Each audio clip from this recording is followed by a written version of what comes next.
And here we go.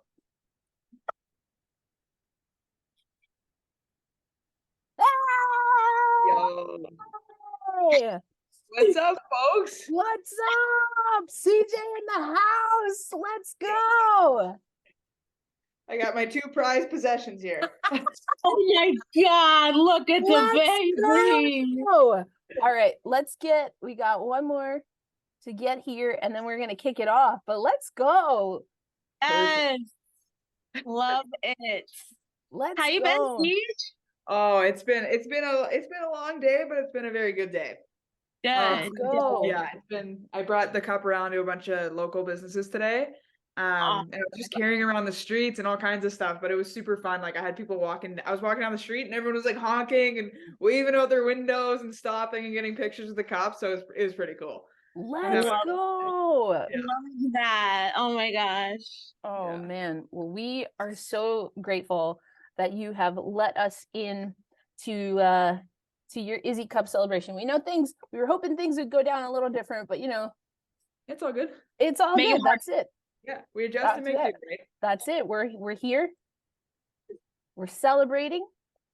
We've got some dope folks joining us. But yeah, so thank you again for everyone. This is our little live chat here, and this will eventually be a new series that we had started right before things changed in women's hockey. I'm sure we'll get to that at some point, but we want to keep this a celebration, and it's going to be our one-on-one series. But CJ is going to be our guest for this episode, but it's a very special episode because Carly Jackson is one of the last players, at least under the PHF era.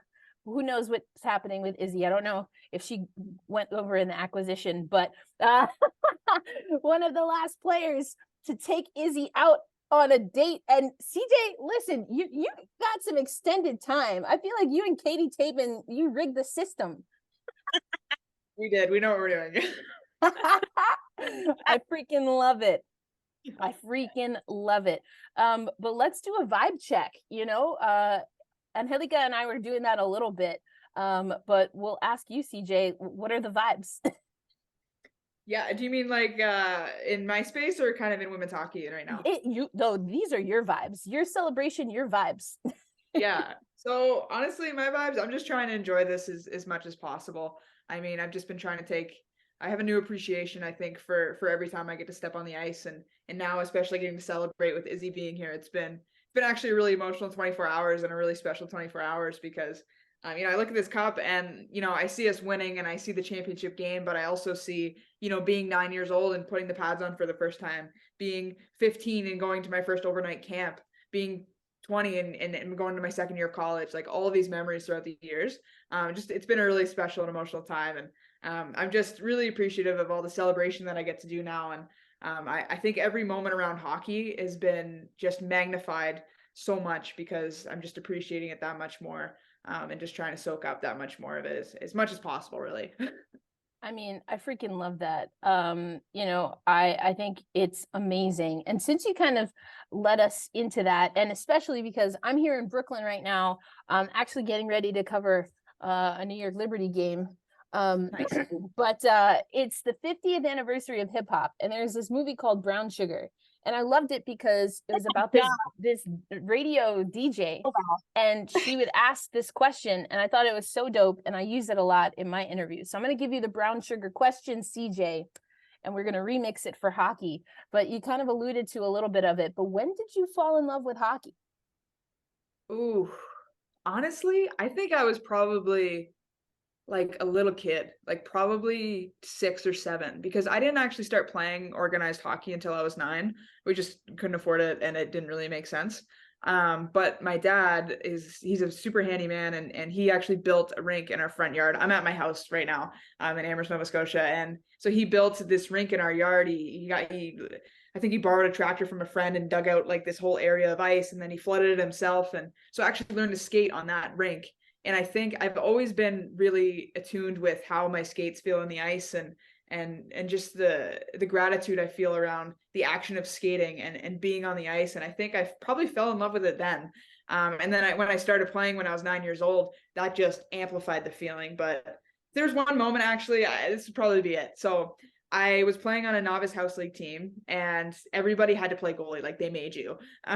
So, there was these old set of pads. They were so heavy. A bunch of the straps were cut off because people didn't really know, and they would just be like, this doesn't seem right. So they just, cut it off. So it was all just sewn back together and torn apart. And anyway, I played in this game, and I went home that night, and my parents had come to check on me in the night to make sure I was sleeping. And apparently I had worn the entire set of goalie gear to bed, and it was still sweaty and gross. And I must have carried it up to my room, and I had the pads on, I had the chest protector, I had the helmet, like I was just sound asleep in this gear, and they just let me be. And that was probably the moment that I was like, or my parents were like, well, we're screwed. And then I was like, this is the best day of my life. Wow. I freaking love that. There's so much to love about that story, right, Angie? Every time I hear it, it like kills me because I just picture like baby CJ just huddled in the bed, like fast asleep. And like, it's great, and from there, I mean, think that a lot of players can really relate to that story. But obviously from there, through your career, we've talked a lot about your career through college and into the pros. What was this last year like with Toronto? Just kind of take us through, some of the highs, or more highs than lows, thankfully for the sixth team. But what was it like, from your very first season to now spending this last season with the Toronto Six?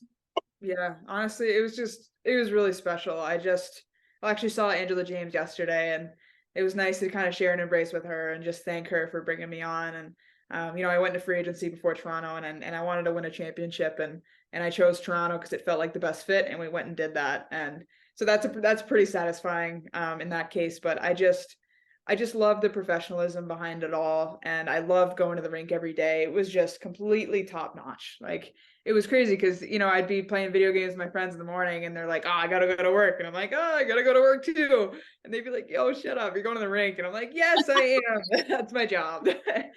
And I just feel so grateful for that. And I got to work with so many high caliber people, and I always think about like Elaine Chuli and Cheyenne Darkangelo. And I remember so we had options of, we'd have a morning skate, and you could either lift before or after. And at first I was lifting after because I'm like, oh, well, this is my job, this is what I do, so I'll take my time, get some extra sleep. And then I decided to start going in the morning because skate was at 8 a.m. So I would get on the ice and I'd be freezing, and then people would shoot pucks at you, so everything hurt a little bit more. And I was like, okay, no, I'm gonna start going earlier, like the 6 a.m. lift, and go with that group. And it was always Shy and Julie were there, so I started getting really close with both of them. And just to be around them and in their presence and understanding how they did their processes, how they lifted weights, how they took care of their bodies, how they interacted with their teammates, I felt like I was learning again. And I had these mentors who were my friends, and right in front of my face, showing me the way. And I feel really grateful for that. And there's examples all across the team, but those are two that really, really stuck with me this season. And I just feel so lucky to have learned from them,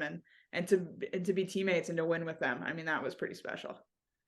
Yeah, I mean, those two are some real veterans of the sport, and I don't think there's two better people that you could possibly learn from in Shy and Julie. So, I guess kind of revisiting, we talked about this a little bit, but kind of go through those last moment. Well, actually go through, Isobel Cup final. Obviously you're watching from the bench, but, what was it like? What was the vibe? And what was the initial feeling when you first, saw Vanisheva make that amazing overtime goal and realize that the cup was yours? Yeah, well, it was weird. It was somewhat of an emotional roller coaster, but there was also a sense of calmness, like, we can do this, we're gonna figure this out. But I had a moment where I nearly shit my pants. It was at the end of the second period, and we actually had a too many player penalty, and it was my door. So I was like, oh my God, they actually scored on the penalty kill that happened with the too many person penalty. And I was like, oh my God, I just lost us the cup. Like, I was freaking out emotionally. Obviously I try not to let this, you have all these emotions throughout the game, trying to keep it composed, but internally I was losing my mind. Because, we got a penalty off it, and then they scored, and then it was the first time we had lost the lead in the game. And then, took a deep breath, controlled my energy, because that, plays off the people around you. And I'm like, okay, relax. We got this. It's just, this is part of the game. This is part of the ups and downs of a hockey game. We're going to figure this out. So I kind of reined myself back in, but there was moments like that throughout the game of highs where, like, I remember when BWB scored that goal, where I think Emma Woods had forechecked behind the net, just came in super hard, passed it to B-Dubs out front, and she just poked it in. And I remember after that happened, it was just such a high, because I was like, man, we're so gritty. We got this game. We're playing our game. We're playing exactly how we need to play right now. So there was all this balancing of being here, and then the game is 3-3 and we're going into overtime. And I just remember T being on the ice, and I have so much love and adoration and respect for her. We went to college together for 4 years in Maine, so we've seen a lot of stuff together. And she's my boy. I adore her, and there couldn't have been a more perfect person to score that goal. But I just remember her taking it from Shepherd's in the corner, and earlier that day she had sniped me bar down, same side, glove side there, and then she had done the exact same thing. I saw her just kind of release the puck, and then I heard the dink, saw the net move, and I just feel like I blacked out. I think Taven was on the bench, and I opened the door, and like one of our pants got caught on the bench. And I was just we were trying to get out as fast as we possibly could, but it was just, it's hard to describe in words, but it was just pure joy. And I'm getting chills talking about it right now. But it was just so special. And I took a moment, I think, during the celebration to just look up and around and look at the crowd and look into the eyes of as many people as possible. And it was just, the energy on the ice was just pure joy and happiness and elation and pride. And it was just, I got chills right now. It was just so special. Yeah, I mean, being there in Arizona, and we've got some Patreon posse members here, so they probably heard our interview, but we got to chat. And I think what really stood out to me about this Toronto squad, but then also you on the Toronto squad, is that there was always this push, right, to just get, there's a saying that I hear from just someone that is kind of inspiring to me, and they always say get 1% better. And if I had to summarize how Toronto's whole attitude, I mean, Geraldine Heaney talking to us, and it just felt like that was kind of the MO, just get 1% better, get 1% better. And I also remember that the team, and you mentioned, Vanishova, but I do remember the team, and I asked Geraldine, I see you practicing, as if we're going to overtime, and what those shift changes in particular are going to look like. When you think back on the preparedness that Toronto had, and then the end result, which you just walked us through, I mean, what really stands out to you the most about the work that Toronto team put in to be able to give you about 6 days with the cup? Right? Yeah, no, I mean, I think actually kind of going into the overtime, we had a sense of calmness in a way, because we had practiced 3-on-3 probably once a week almost all year. And so we got used to how to make a good change and what bad changes look like and how to take advantage of bad changes. And so I feel like when we went to overtime, we're kind of like, we're prepared for this. We've been lifting all season. We've been skating all season. We've done everything we can possibly do to prepare us for this moment. So it almost gave us a sense of pride and confidence, and it was calm in the dressing room in a strange way. It just felt right. And, I can't say that, in the locker room, we knew we were going to win, because it's sports. No one knows who's going to win. But I just felt I think probably most of us felt just the confidence in our preparation and the work that we did all year. And we were just ready. We were ready to go, ready to face whatever was next. And both teams could have scored. That's for sure. It's overtime. Anything can happen. But there was definitely a sense of, we're doing this and we're going to make this happen. And let's just get to work, keep doing what we've been doing all year. And that's what happens. And I'm a big person in believing in doing the right thing when no one's watching. And that turns into doing the right thing when everyone's watching. And I think that was exactly what T demonstrated in that goal, and what our team demonstrated, particularly in the playoffs. I love that. Sure. And just a little housekeeping before Angelica and I have a few more questions that we want to run through, but this is like, we're hanging, like this is just the homies hanging out. So we're going to run through a few more questions, and then as y'all have questions, just kind of chime in. You can either raise your hand, or if you just want to unmute that button, go ahead and do it. But I know we still have some pressing questions that we want to get to, including what the heck are you doing for the next few days, and you know, maybe diving into some other stuff. We are hoping we'll get to chat with you a little bit later in the week, so we might have to do like a reflective interview then. But yeah, just kind of walk us through what the next few weekends are gonna, or few days are gonna look like. Yeah, so yesterday I actually spent the day on Prince Edward Island with Angela James and her lovely wife, Angela McDonald. So they had arrived that day to an event. We went to a local youth rink where they had basically 3 groups of kids of about 40 per group.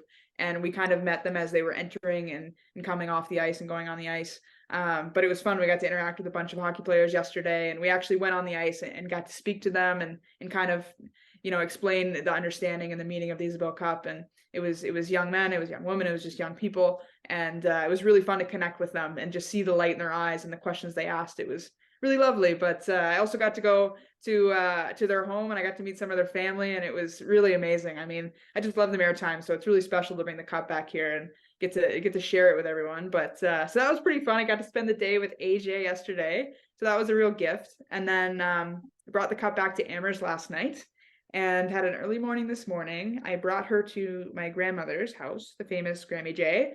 I credit all of my genes and success to her. She's an amazing woman. She's turning 92 this November, and she's just such a G. She's just the coolest. And we actually got a picture, it's on my Instagram, of us lifting the cup. So I'm lifting one end and she's lifting the other. And I just think it's so well deserved. She's an incredible woman.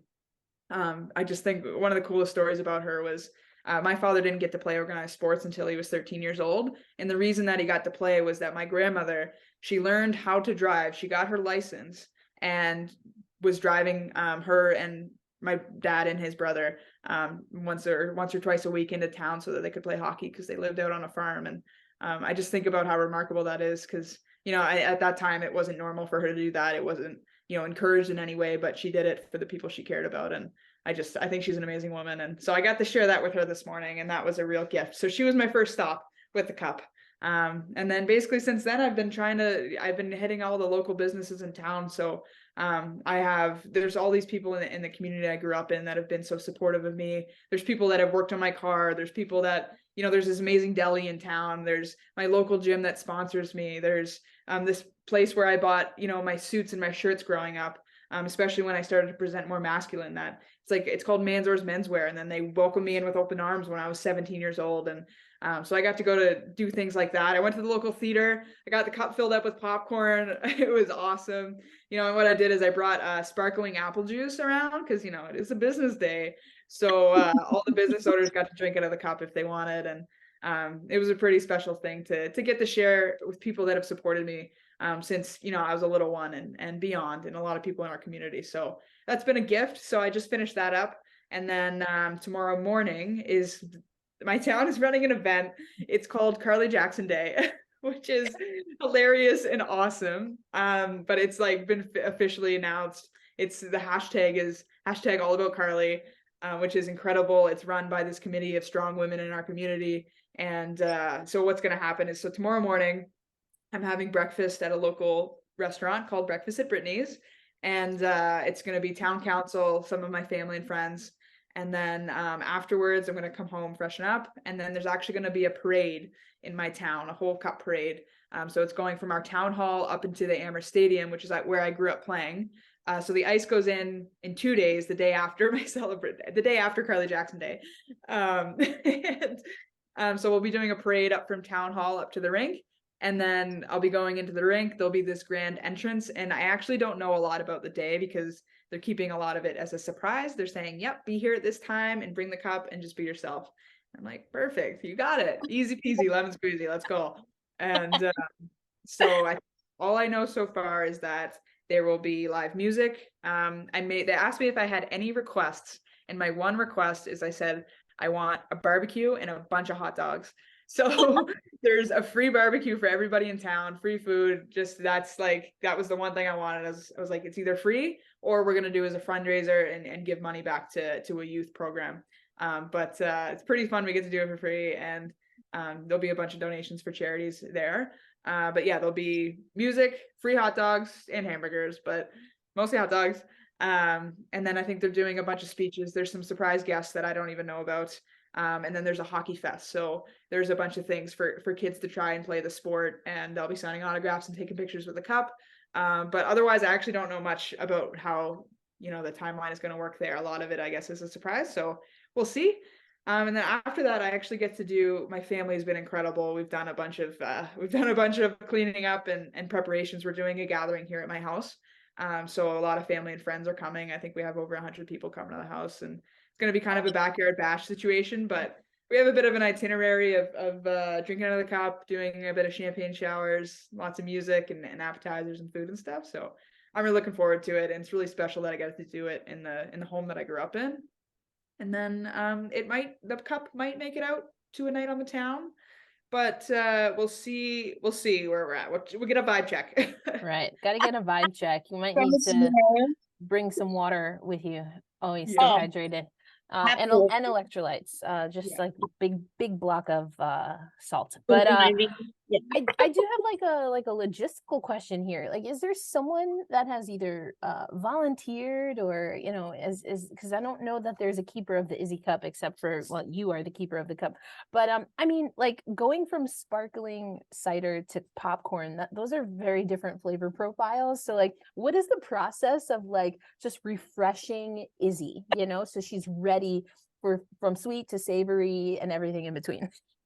Yeah. So part of, the TLC of Izzy is we bring quite a few wipes and paper towels and cleaners and things like that. So she gets a wipe down between every visit, and she gets some love here and there because she needs it and she deserves it. For sure. Absolutely. Aside from all the hot dogs, what are you most looking forward to for tomorrow's big celebration? Honestly, I'm just excited to see a lot of people that I haven't seen in a long time. And like a couple people have messaged me, old friends, people I went to grade primary with, and old teachers. I went to my barbershop today, and my second grade teacher, who I haven't seen in, I don't know, 15, 17 years, she knew that I was going to the barbershop. So she left a card there for me. And her name is Debbie Frenette. And she was one of my favorite teachers growing up. And she just left a beautiful handwritten note. And just memories like that, I think, is what I'm most looking forward to, is all these people that have aided me along the way, or shown me examples of what it's like to be a good person along the way, and to get to celebrate with them. And I think that that's a really special thing, and to have them all in one place, like, it's strange. It almost feels like my wedding, but with, this is my wife and I'm getting married tomorrow. Felicidades to the happy couple. Felicidades, best wishes. We love it. Yeah, and I mean, I think that that kind of segues into our some of our last questions here before we open it up. Obviously this is a time for celebration. It's time for joy, and that's the main focus of it. Obviously there is some kind of coming back to earth once the weekend's over. With the uncertainty surrounding, the PWHL and, just women's hockey in general, what are your next steps? Like, what are you looking to, in terms of your future in the sport? Yeah, that's a really good question. So I am trying to put every single ounce of my being into giving the best opportunity to make this league. So I've been really fortunate and supported in this town. I actually hired our strength coach from the Toronto Six because she got me in the best shape I've ever been in my life. So don't fix what isn't broken. So I hired her back and I said, I need you to train me. So she's been programming me and everything. So I've been sticking with that. And then I've been actually training in a pro men's league this summer. And through that, I actually have met, I'm going to be skating twice a week with a university men's team, and then 3 times a week with a local junior A men's team, which is amazing. It's in my town and it's just been super supportive. So basically this fall, I'll be on the ice 5 times a day, in the gym 6 times a day. And my family has really stepped up to be like, yeah, let's support you in this dream. And I'm really just going to put my best foot forward and try and crack this league. And so that way, it's I have high hopes and high expectations for myself, but I'm really just going to give it everything I have and plan to be playing hockey next year. Yeah, For sure. I think that it's, I think you have good shot as any, honestly. I think that you've shown so much, so much growth from your first season in League Placid Buffalo up until last year, where you were the best backup in the PHF, as I like to say. So with that being said, are there backups? Are there any ideas? Have you looked at Europe? Have you looked at, staying in Amherst? Like, what's the, I guess, the game plan, so to speak? At first I was, pretty focused on, I was like, okay, like I was kind of mourning and almost like, okay, what am I going to do if this doesn't work out? So almost in the beginning, I was a little bit more like, what's my backup plan? And my backup plan, honestly, is to take, take the money I have in my bank account and go skiing all winter. So, I mean, we'll see. That's kind of like, I was kind of like, okay, that's what I'll do. But this is what I can control. So I'm going to jump into this. And then if it doesn't work out, that's what I'll do. So I guess that's my backup plan right now. But I mean, we'll see. I like to fly by the seat of my pants, and I really have a belief that things will work out how they're supposed to, and if this happens to be the end for me, then that's how it's meant to be, and I hope that it's not. I want to keep following this dream, and I'm really passionate about it, but I'm going to give it everything I've got, and I've got faith that it's meant to work out how it's meant to. I mean, that's the attitude, and CJ, you just in how you speak, but also you've alluded to this a few times already, and it just compels me to ask, what is kind of your family philosophy? Take us into how you were raised, and what gives you just this energy of gratitude and positivity that you absolutely crush and take everywhere and graciously give to other people as well. Oh, thank you. It's really nice of you to say. I appreciate that a lot. I guess it would probably be best described in a story. And this is one of my favorites, and I actually told this story to a group of high schoolers recently. So it's been fresh in my brain, but I think probably one of the biggest examples I look to from when I was growing up is my dad, is my father. So he was a big part of why I even got to play hockey in the first place. And I probably fell in love with it too, because I used to go watch him skate at 6 a.m. on Sunday mornings, me and my brother. And he was such a beautiful skater, and I just admired him a lot from the hockey stuff. But he took on multiple different jobs to be able to afford to, feed us and get us involved in sports and things like that. And one of the side jobs he did was he worked in forestry. So part of that was chopping, splitting, cutting firewood, which is a very tedious and hard and heavy and bulky job. And so he would bring us to do these jobs. And there's one in particular, I was, I don't know, probably 13 years old. And we were going to stack wood. So we delivered the firewood to this older couple, and he had brought me and a few of my friends from school, and we had gone and, stacked the wood. It took us a few hours. And I remember, I was right on the edge of being like kind of pissy, because I was about to be a teenager, and I'm like, oh, I know what I'm doing. But I remember, we did it, and I was kind of grumpy, but it was a good day. I spent it with my friends, spent it with my dad, and we're able to, do this job. And I remember he paid us like at the end of the job in cash, and we went home that day, and I remember meeting the family, and it was an older couple, and they were super nice. And pretty close after that, I actually found out that the couple was really sick. They were fighting, some sort of illness. I can't remember what it is this moment, but I remember they had a lot of medical bills, and they were struggling. And I found out that my dad had done the job for free, and he had paid me and my friends out of his own pocket. And he actually didn't know that I knew that until I gave a speech about it a few weeks ago. But I thought of that example a lot growing up, and I tried to embody that, and I still do, right? Just doing the right thing because it's the right thing to do, and helping others, even when you're in a place of vulnerability. I think that's what makes a good person, and that's what makes a great athlete too, and using that in different examples of my life. But that's how I was raised. That's the example I got to learn from. And I've been really grateful to be in a space like this, and I try to be that way too in my life, and just to do the right thing because it's the right thing to do. I mean, your family sounds awesome. I mean, just like there's so much that you get from that, right? How important it is to help other people, sacrifices, and there's also like a humility there as well. And again, I since I've gotten to know you, officially got to meet you in Tulsa, which is still wild. Like, what? Who comes to Tulsa? Just like CJ and the crew. But the boys. it's all good.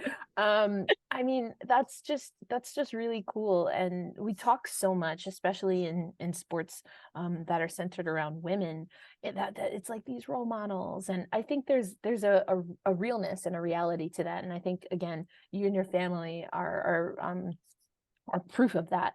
But then there's also kind of sometimes where it seems a bit kitschy, and it's trite, or it's kind of overtaxed without talking about the struggle sometimes that is inevitably involved in being kind and being gracious and being and and being vulnerable. So I really appreciate you sharing that story. And on behalf of all of us here, I think I'll just say, like, we love your family, and we're so grateful to them, and because they brought us everything that is CJ in hockey, and it's just been a blessing.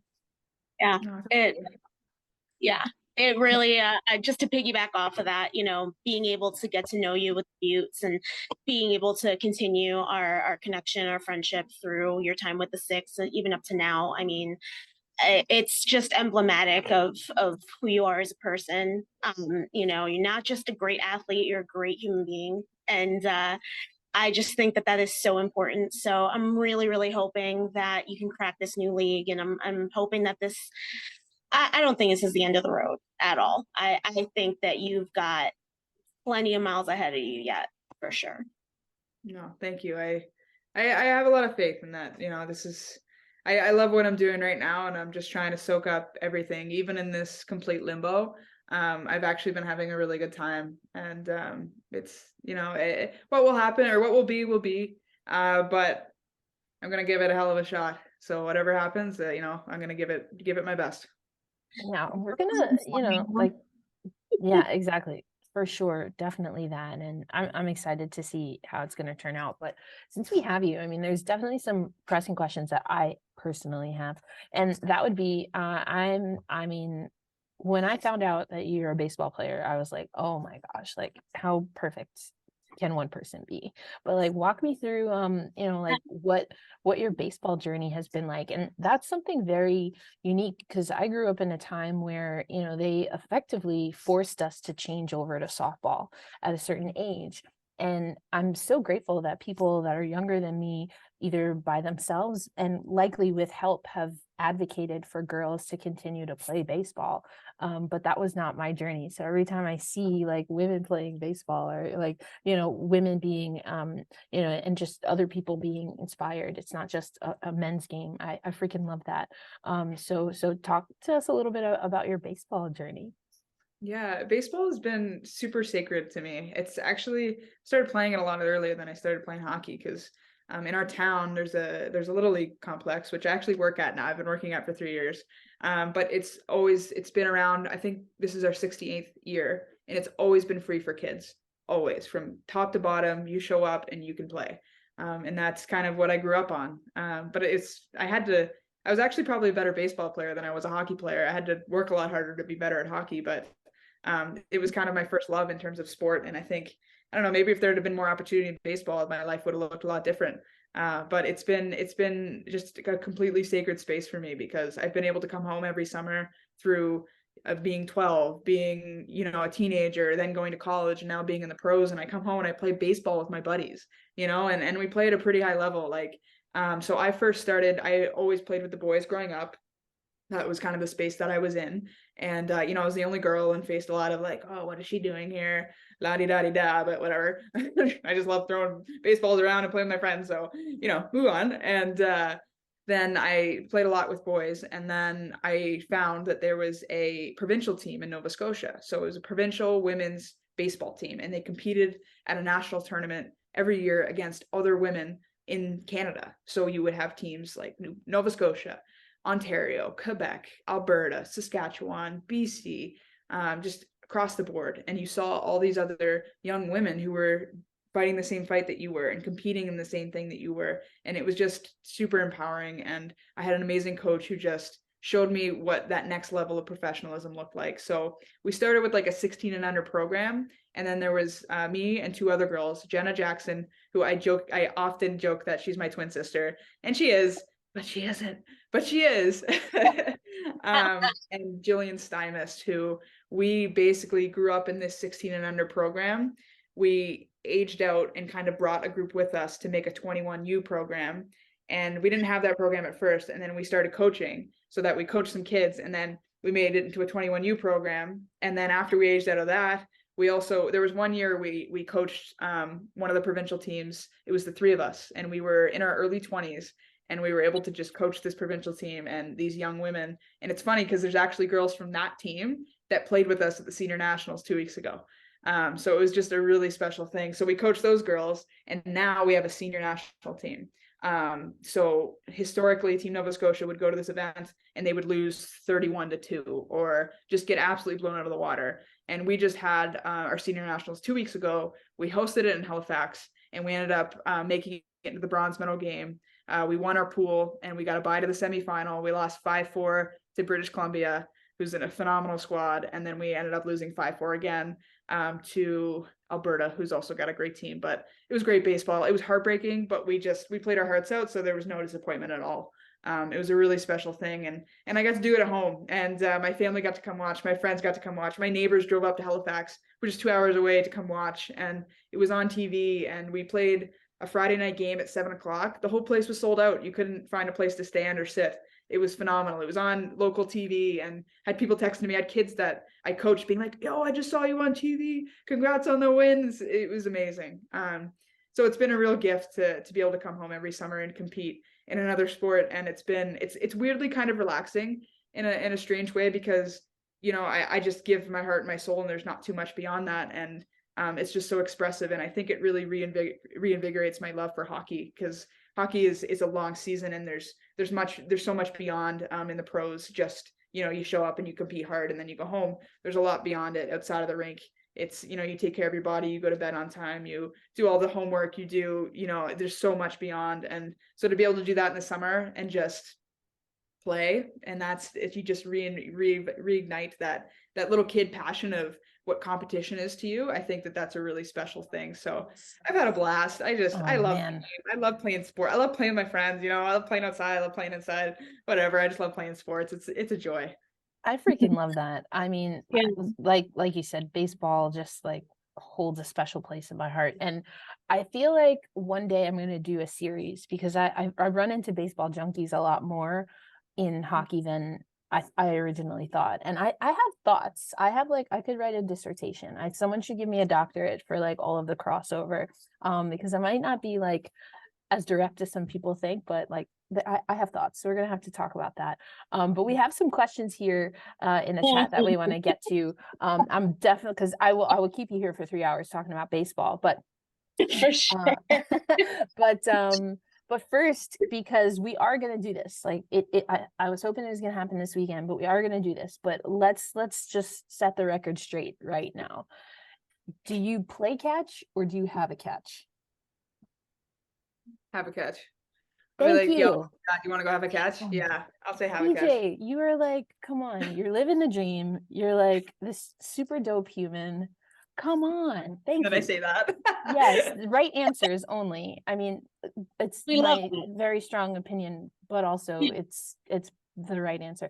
But speaking of have a catch versus play catch, we have a question for you. How do you feel about A League of Their Own? Now, I don't know if this is talking movie or series, so you get to take it wherever you want. I haven't seen the series yet. I was going to watch it, and then I'm a bit scatterbrained, so I kind of just get focused on one thing, and then I'm obsessed with it, and then I'm like, oh yeah, next thing, boom. And that's just, I think that's just how I work. But I've watched the movie. I haven't seen the movie in a while, but you know, I just remember the skirts always piss me off, because I'm like, that just seems so inconvenient, and I would hate that. Like I would despise it. I think as an 8-year-old, I don't even think I would have played, because I'm like, I'm not wearing a skirt. But you know, I mean, maybe some people would want to. I'm not really sure. But I just remember that always kind of bugged me. But it was also really, I liked watching it in terms of like, I'm a baseball player. I could play in that league. You know, I was so competitive. I was like, I could do that. Like I could be one of those people, and I am going to be one of those people. And I kind of wish the representation was a little bit more accurate, I guess, in my eyes.